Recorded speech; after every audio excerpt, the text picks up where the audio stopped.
do the appropriations bills. We're going to work immediately, and I look forward to putting in a full day's work. What was his plan? What did he lay out before you all yesterday? Did he make any promises about government No, funding? we know his heart, and we know where he's at, and we know he's about single issue funding bills. He's about voting for individual appropriations. He's about passing a budget, which is what we're required to do. His plan has the last two bills coming to the floor the week of the deadline. Obviously, they're not going to be signed into law Well, look, before we've the been here, deadline. we've been out. Everybody's been saying, well, you're out 20 whatever days.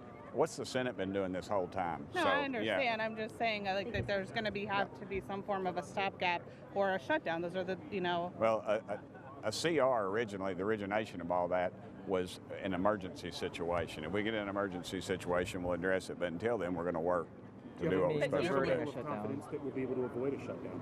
I do.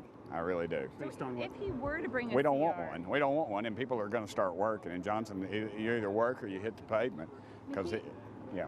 I'm sorry. He has indicated that a CR is a possibility if you can't agree with the Senate. Well, like I said, a CR is for emergency situations. If we get an emergency situation, we'll address it. But and are you until open then, to it in an emergency? if it's an situation? emergency situation, I will look at it. I'll look at anything, actually.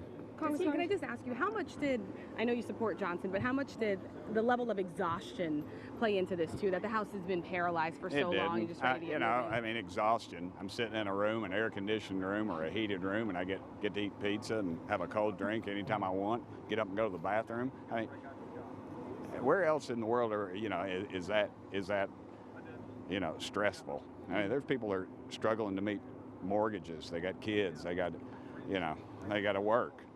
This ain't work. What do you think? In the nomination speech, Stefanik was saying that there's this crisis of trust now and there's work to do. How does Johnson specifically help that?